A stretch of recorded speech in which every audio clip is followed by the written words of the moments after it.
Hi friends, ముందుగా study బ్రహ్మ YouTube ఛానల్కు స్వాగతం. ఫ్రెండ్స్, ఈరోజటి వీడియోలో బ్రిటిష్ సామ్రాజ్య విస్తరణ గురించి తెలుసుకోవడం జరుగుతుంది. బ్రిటిష్ సామ్రాజ్య విస్తరణలో భాగంగా మనం చూసినట్లయితే కర్ణాటక యుద్ధాలు, అలాగే మరాఠా యుద్ధాలు, మైసూరు యుద్ధాలు, బెంగాల్ యుద్ధాలు, ఇలా యుద్ధాల గురించి చూడడం జరుగుతుంది.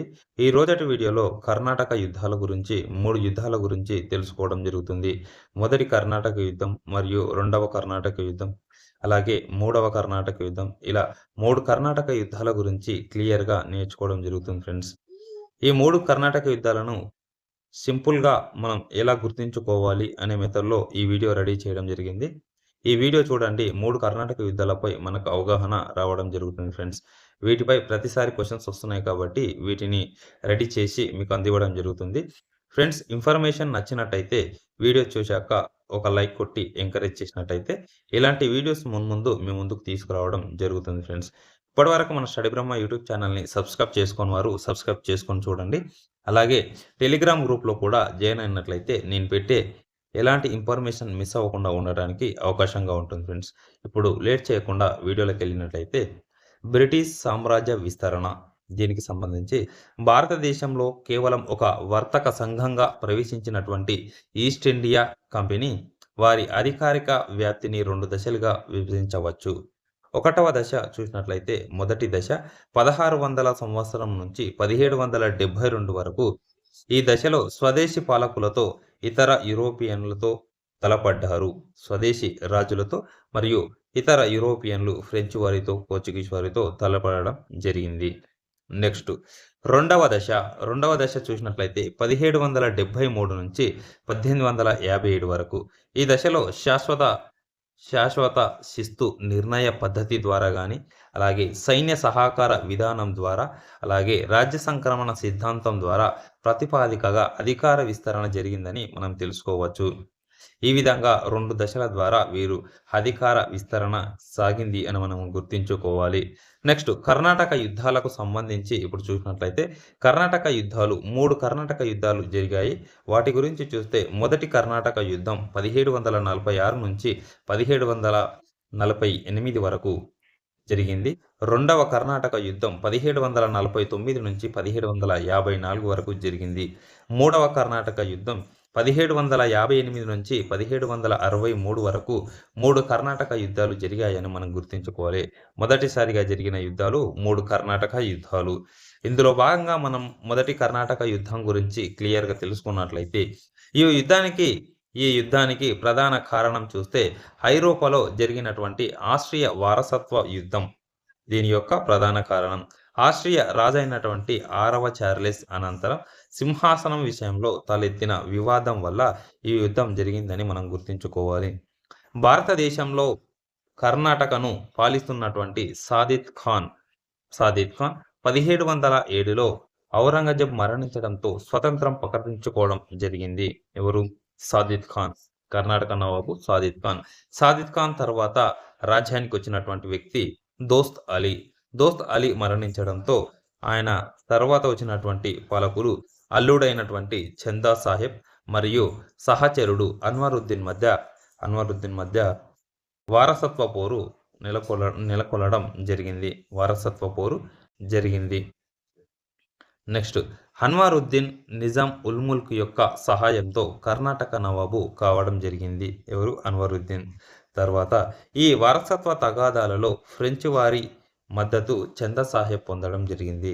ఈ వారసత్వ తగాదాలలో ఫ్రెంచ్ వారి యొక్క మద్దతును చందా సాహెబ్ పొందారు.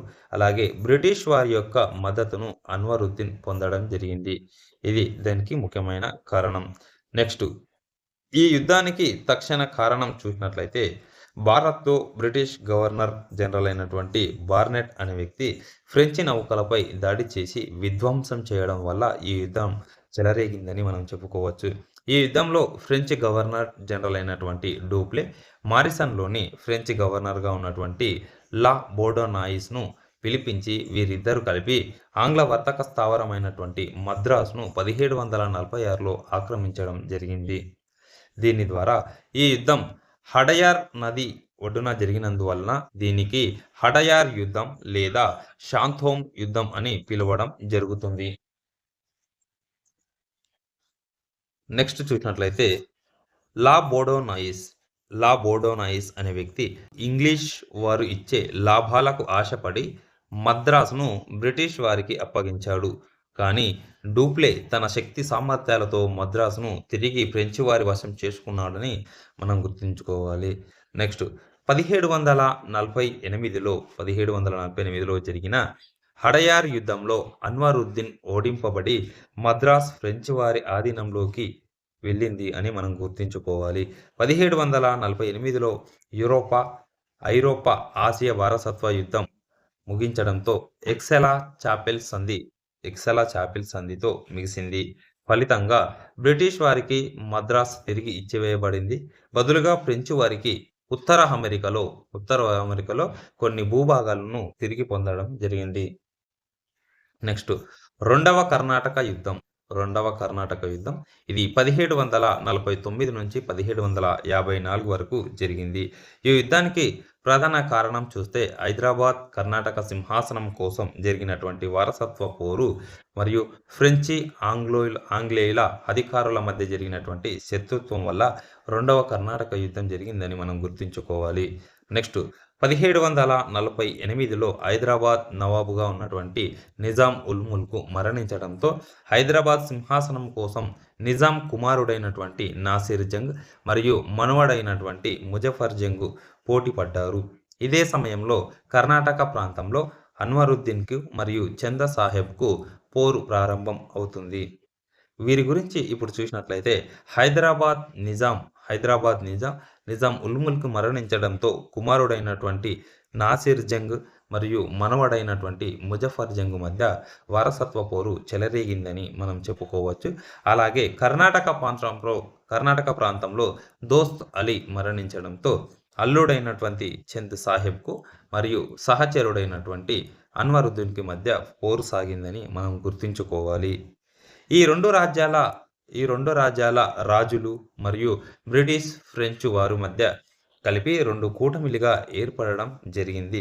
ఆ కూటములు చూసినట్లయితే రెండు కూటముల గురించి ఇప్పుడు చూసినట్లయితే ఒక కూటమిలో చంద్ సాహెబ్ మరియు ముజఫర్ జంగు ఫ్రెంచ్ వారు ఈ ముగ్గురు కలిపి ఒక కూటమిగా, అలాగే అన్వరుద్దీన్ మరియు నాసిర్ జంగ్ బ్రిటిష్ వారు ఈ ముగ్గురు కలిపి ఒక కూటమిలుగా ఈ రెండు కూటమిలుగా ఏర్పడడం జరిగింది. ఈ రెండు కూటమిలకి 1749లో వెల్లూరు దగ్గర హంబూరు యుద్ధం జరిగిందని మనం గుర్తుంచుకోవాలి. హంబూరు యుద్ధం జరిగింది. ఈ యుద్ధంలో అన్వరుద్దీన్ మరణించాడు. హంబూరు యుద్ధంలో అన్వరుద్దీన్ మరణించడం జరిగింది. ఫ్రెంచ్ కూటమి విజయంతో చంద్ సాహెబ్ను కర్ణాటక నవాబుగా నియమించారు. కృతజ్ఞతగా చంద్ సాహెబ్ ఫ్రెంచ్ వారికి మచిలీపట్నం అనే ప్రాంతాన్ని ఇవ్వడం జరిగింది. ఇది దీనికి సంబంధించి మనం గుర్తుంచుకోవాలి. నెక్స్ట్ వివరాలు చూసినట్లయితే 1750లో జరిగినటువంటి దాడిలో నాసిర్ జంగ్ మరణించడం జరిగింది. ఇక్కడ ఎవరు చనిపోయారు? నాసిర్ జంగ్ మరణించడం జరిగింది. అక్కడ అన్వరుద్దీన్ మరణించడం జరిగింది. నాసిర్ జంగ్ మరణించడంతో ముజఫర్ జంగ్ దక్కన్ సుబేదార్గా నియమించబడ్డాడు. ముజఫర్ జంగ్ 1751లో లక్కిరెడ్డిపల్లి వద్ద కడప, కర్నూలు నవాబ్ అయినటువంటి హిమ్మత్ ఖాన్చే హత్య చేయబడ్డాడు. మొదటగా నాసిర్ జంగ్ మరణించడం జరిగింది. తర్వాత దక్కన్ సుబేదార్గా ముజఫర్ జంగ్ నియమించబడ్డాడు. ఈ ముజఫర్ జంగ్ కూడా 1751లో లక్కిరెడ్డిపల్లి దగ్గర కడప, కర్నూలు నవాబ్ అయినటువంటి హిమ్మత్ ఖాన్చే ఈ ముజఫర్ జంగ్ కూడా మరణించడం జరిగింది. దీంతో హైదరాబాద్లో ఉన్న ఫ్రెంచి సేనాని అయినటువంటి బుస్సీ అనే వ్యక్తి నాసిర్ జంగ్ తమ్ముడైనటువంటి సలబత్ జంగును హైదరాబాద్ నిజాంగా చేశాడు. కృతజ్ఞతగా సలబత్ జంగు నుండి ఉత్తర సర్కారులను అంటే శ్రీకాకుళం, రాజమండ్రి, ముస్తఫాబాద్ మరియు ఏలూరు ప్రాంతాలను ఫ్రెంచ్ వారు పొందడం జరిగింది. ఉత్తర సర్కారులను ఫ్రెంచ్ వారు పొందడం జరిగింది. నెక్స్ట్ కర్ణాటకలో అన్వరుద్దీన్ కుమారుడైనటువంటి మహమ్మద్ అలీ తిరుచిరాపల్లిలో బ్రిటిష్ వారి ఆశ్రయం పొందడం జరిగింది. అన్వరుద్దీన్ మరణించడం జరిగింది అంబూర్ యుద్ధంలో. ఈయన కుమారుడైనటువంటి మహమ్మద్ అలీ అనే వ్యక్తి తిరుచిరాపల్లిలో బ్రిటిష్ వారి ఆశ్రయం పొందాడు. 1751లో బ్రిటిష్ సైన్యాధికారి అయినటువంటి రాబర్ట్ క్లైవ్ 210 మంది సైనికులతో ఆర్కాట్పై దాడి చేసి ఆక్రమించడం జరిగింది. కర్ణాటక రాజధాని అయినటువంటి ఆర్కాట్ను ఆక్రమించడం జరిగింది. అందువల్ల రాబర్ట్ క్లైవ్ను ఆర్కాట్ వీరుడుగా చెప్పుకోవడం జరుగుతుంది. ఆర్కాట్ వీరుడు అంటారు. 4000 మందితో వచ్చినటువంటి చందా సాహెబ్ శ్రీరంగం దీవిలో బంధించబడి 1752లో మహమ్మద్ అలీ చేతిలో వధించబడ్డాడు. 4000 మందితో వచ్చినటువంటి చందా సాహెబ్ శ్రీరంగం దీవిలో బంధించబడి క్రీస్తు శకము 1752లో మహమ్మద్ అలీ చేతిలో వధించబడ్డాడు.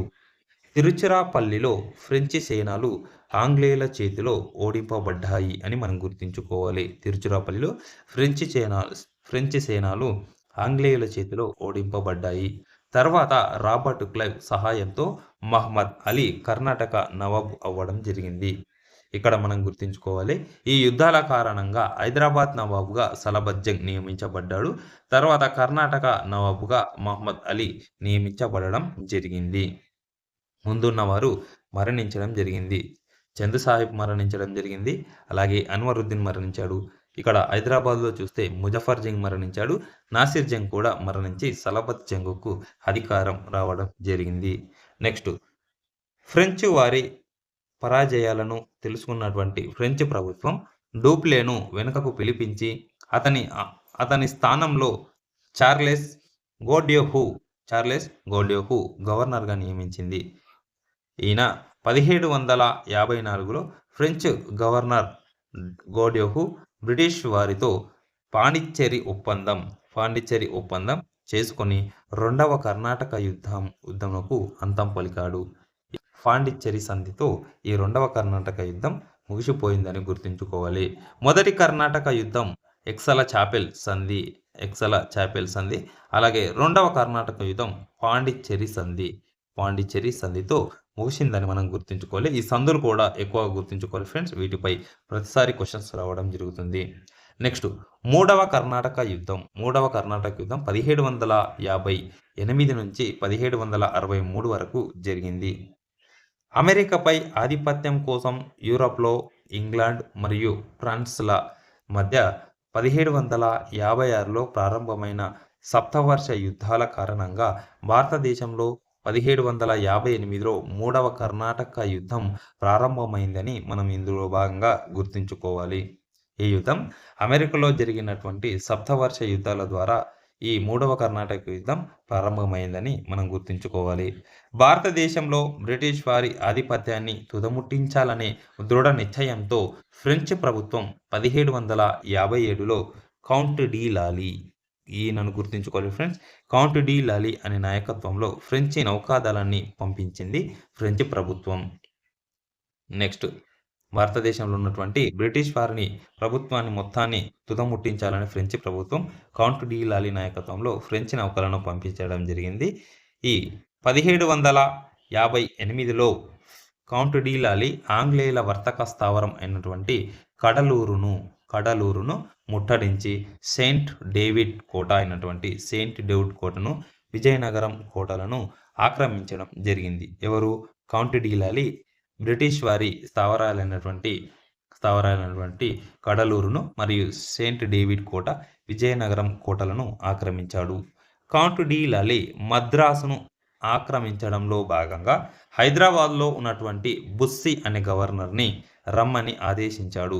బుస్సీ హైదరాబాద్ను విడగానే ఆంగ్లేయులు ఉత్తర సర్కారులను ఆక్రమించడం జరిగింది. కౌంట్ డి లాలీ యొక్క ఆదేశాలనుసారం బుస్సీ హైదరాబాద్ను విడిచి మద్రాసుకు రావడంతో ఆంగ్లేయులు ఉత్తర సర్కారులను ఆక్రమించారని ఇందులో భాగంగా మనం గుర్తుంచుకోవాలి. క్రీస్తు శకము జనవరి 22, 1760లో తమిళనాడులో జరిగినటువంటి వందవాసి యుద్ధంలో బ్రిటిష్ సేనాని సర్ ఐర్కుట్, ఈయనను గుర్తుంచుకోవాలి friends, sir Eyre Coote French governor general count కౌంట్ డి లాలీని మరియు బుస్సీని ఓడించడం జరిగింది. ఎవరు? బ్రిటిష్ సేనాని అయినటువంటి సర్ ఐర్కుట్ అనే వ్యక్తి ఫ్రెంచ్ జనరల్ అయినటువంటి కౌంట్ డి లాలీ మరియు బుస్సిలని ఇద్దరిని ఓడించడం జరిగింది. వందవాసి యుద్ధంలో ఓడించాడని మనం గుర్తుంచుకోవాలి. వందవాసి యుద్ధం తర్వాత ఆంగ్లేయులు ఫ్రెంచ్ వారి వర్తక స్థావరాలైనటువంటి పాండిచ్చెర్రి, మహే, జింజి అనే ప్రాంతాలను ఆక్రమించడం జరిగింది.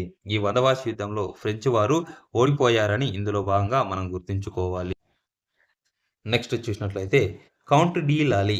కౌంట్ డి లాలీ 8 నెలలు పాండిచ్చేరిని కాపాడే ప్రయత్నం చేసి చివరకు సరెండర్ అయ్యాడని మనం ఇందులో భాగంగా గుర్తుంచుకోవాలి.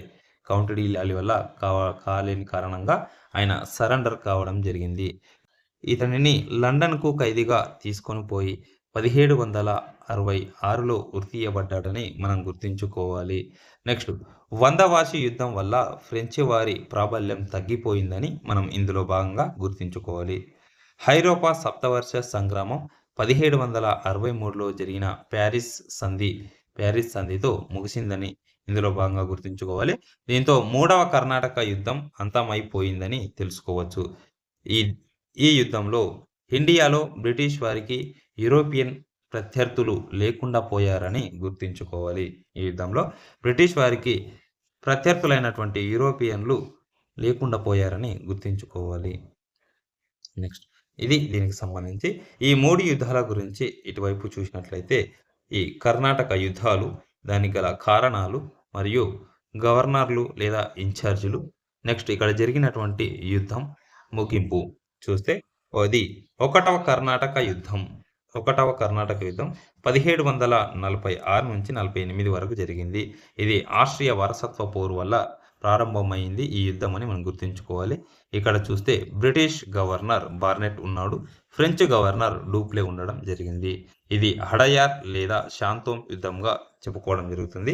హడయార్ నది ఒడ్డున జరిగింది కాబట్టి హడయార్ యుద్ధం అని అనడం జరుగుతుంది. ఇది ఎక్సెలా చాపెల్ సంధితో ముగిసిన యుద్ధం 1748లో ముగియడం జరిగింది. రెండవ కర్ణాటక యుద్ధం చూస్తే ఇది 1749 నుంచి 54 వరకు జరిగింది. దక్షిణ భారత ప్రాంతంలో వారసత్వ కారణాల వల్ల ఈ యుద్ధం చెలరేగింది. అప్పుడు బ్రిటిష్ గవర్నర్గా ఉన్నటువంటి రాబర్ట్ క్లైవ్, ఫ్రెంచ్ గవర్నర్గా ఉన్నటువంటి వ్యక్తి డూప్లే మరియు గోడియోహు అనే వ్యక్తులు ఉన్నారు. ఇది హంబయూర్ యుద్ధం జరిగింది. ఈ రెండవ కర్ణాటక యుద్ధం హంబయూర్ ప్రాంతంలో జరిగింది కాబట్టి హంబయూర్ యుద్ధం అనడం జరుగుతుంది. ఈ యుద్ధం పాండిచ్చేరి సంధితో ముగించడం జరిగింది. ఇది 1754లో జరిగినటువంటి పాండిచ్చేరి సంధి. నెక్స్ట్ మూడవ కర్ణాటక యుద్ధం చూసినట్లయితే 1758 నుంచి 1763 వరకు జరిగింది. యూరప్లోని సప్తవర్ష యుద్ధాల కారణంగా ఈ మూడవ కర్ణాటక యుద్ధం చెలరేగింది. అప్పుడున్నటువంటి British governor Robert Clive, French governor count de Lally ఉండడం జరిగింది. ఇది వందవాస్ యుద్ధంగా చెప్పుకోవడం జరిగింది మూడవ కర్ణాటక యుద్ధాన్ని. ఇది ప్యారిస్ ఒప్పందంతో ప్యారిస్ సంధితో ముగించడం జరిగింది. ఇది 1763లో జరిగినటువంటి ప్యారిస్ సంధి. ఇది దీనికి సంబంధించి 3 కర్ణాటక యుద్ధాలకు సంబంధించినటువంటి ముఖ్యమైన సమాచారం. ఇలాంటి ముఖ్యమైన సమాచారాన్ని ఎప్పటికప్పుడు మన స్టడీ బ్రహ్మ యూట్యూబ్ ఛానల్లో అందివ్వడం జరుగుతుంది. ఇప్పటి వరకు మన స్టడీ బ్రహ్మ యూట్యూబ్ ఛానల్ని సబ్స్క్రైబ్ చేసుకొని వారు సబ్స్క్రైబ్ చేసుకొని చూడండి. అలాగే టెలిగ్రామ్ గ్రూప్లో కూడా ఫాలో అయినట్లయితే నేను పెట్టే ఎలాంటి ఇన్ఫర్మేషన్ మిస్ అవ్వకుండా ఉండటానికి అవకాశంగా ఉంటుంది ఫ్రెండ్స్. ఓకే ఫ్రెండ్స్, నెక్స్ట్ వీడియోలో మళ్ళీ కలుద్దాం. Thank you.